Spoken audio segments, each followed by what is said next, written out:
തികച്ചും അപ്രതീക്ഷിതമായ തിരിച്ചടിയാണ് LDFിനും അതിന് നേതൃത്വം നൽകുന്ന CPMനും ഉണ്ടായത്. പ്രതിക്കൂട്ടിൽ നിൽക്കുന്നത് നേതാക്കളുടെ ശൈലിയാണ്. ധാർഷ്ട്യം നിറഞ്ഞ ശൈലി വലിയ തിരിച്ചടിയായി എന്ന പൊതുവികാരമാണ് ഉയരുന്നത്. ഏറ്റവും അധികം വിമർശനം ഏറ്റുവാങ്ങുന്നത് മുൻ മുഖ്യമന്ത്രി പിണറായി വിജയനും പാർട്ടി സംസ്ഥാന സെക്രട്ടറി MV ഗോവിന്ദനുമാണ്. ഏറ്റവും ഒടുവിൽ അതിരൂക്ഷ വിമർശനം ഉയർത്തിയിരിക്കുന്നത് CPI നേതാവ് അജിത് കോളാടിയാണ്. CPI സംസ്ഥാന കമ്മിറ്റി അംഗമായ അജിത് കോളാടി തിരൂരങ്ങാടിയിൽ LDF സ്ഥാനാർത്ഥിയായിരുന്നു. CPI നേതാവിന്റെ വിമർശനം വലിയ രീതിയിൽ ചർച്ചയാകുന്നു. അഹങ്കാരത്തിൽ സംസാരിച്ചാൽ ജനം തിരിച്ചടിക്കും. കമ്മ്യൂണിസ്റ്റുകാർ പോലും എതിരായി എന്നാണ് അജിത് കോളാടി പറയുന്നത്. കമ്മ്യൂണിസ്റ്റുകാർ നേരത്തെ തന്നെ LDFനെ മാറ്റാൻ തയ്യാറെടുത്തിരുന്നതായി അജിത് കോളാടി തുറന്നടിക്കുന്നു. കമ്മ്യൂണിസ്റ്റ് സിദ്ധാന്തം അനുസരിച്ച് വ്യക്തിപരമായ അപ്രമാദിത്വത്തിന് സ്ഥാനമില്ല.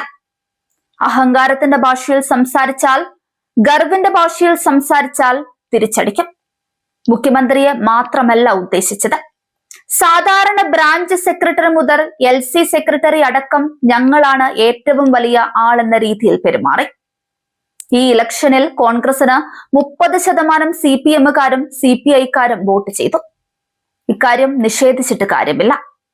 ഈ ഗവൺമെന്റ് പോയി കിട്ടിയാൽ മതിയെന്ന് സാധാരണ കമ്മ്യൂണിസ്റ്റുകാർ വിശ്വസിച്ചു. ഇടതുപക്ഷമെന്നോ ഇടതുപക്ഷ മൂല്യങ്ങളിൽ നിന്ന് വ്യതിചലിച്ചു. സാമുദായിക നേതാക്കന്മാരെ പ്രീണിപ്പിക്കരുത്. കമ്മ്യൂണിസ്റ്റ് മൂല്യങ്ങളിൽ നിന്ന് വ്യതിചലിച്ചാൽ ഇങ്ങനെയൊക്കെ സംഭവിക്കും. വൈകിപ്പോയി എന്നാണ് ഞാൻ പറയുന്നത്. ഇതിനു മുൻപേ ജനങ്ങൾ അടി കൊടുക്കേണ്ടിയിരുന്നുവെന്നും അജിത് കോളാടി പറയുന്നു. ഇടതുപക്ഷ നേതാക്കളിൽ നിന്നുള്ള ഏറ്റവും വസ്തുനിഷ്ഠമായ വിലയിരുത്തലാണിത്. നേതൃത്വം എങ്ങനെ അതിനെ സ്വീകരിക്കുമെന്നാണ് ഇനി നോക്കേണ്ടത്. CPMൽ ജില്ലാതല വിലയിരുത്തലുകൾ പൂർത്തിയായി. നേതൃത്വത്തിനെതിരെ അതിരൂക്ഷ വിമർശനമാണ് ജില്ലകളിൽ ഉയർന്നത്. ജില്ലാതല വിലയിരുത്തലുകൾ പൂർത്തിയായി. ഇപ്പോൾ ഏരിയ തലത്തിലാണ് ചർച്ചകൾ നടക്കുന്നത്. ജില്ലാ തലത്തിൽ ഉയർന്നതിനേക്കാൾ അതിരൂക്ഷമായ വിമർശനമാണ് ഏരിയ തലത്തിൽ ഉയർന്നത്. CPM കോവളം, വെഞ്ഞാറമൂട് ഏരിയ കമ്മിറ്റികളിലും പിണറായിക്കും MV ഗോവിന്ദനുമെതിരെ അതിരൂക്ഷ വിമർശനമുണ്ടായി. പിണറായിയുടെയും സംസ്ഥാന സെക്രട്ടറിയുടെയും പ്രവർത്തന ശൈലി ശരിയല്ലെന്ന വിമർശനമാണ് കോവളം ഏരിയ കമ്മിറ്റി യോഗത്തിലുണ്ടായത്.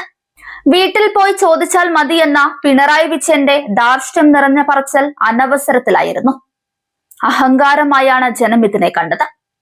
പയ്യന്നൂരിലെയും തളിപ്പറമ്പിലെയും പ്രശ്നങ്ങൾ CPM നേതൃത്വം കൈകാര്യം ചെയ്ത രീതിക്കെതിരെയും വിമർശനമുണ്ടായി.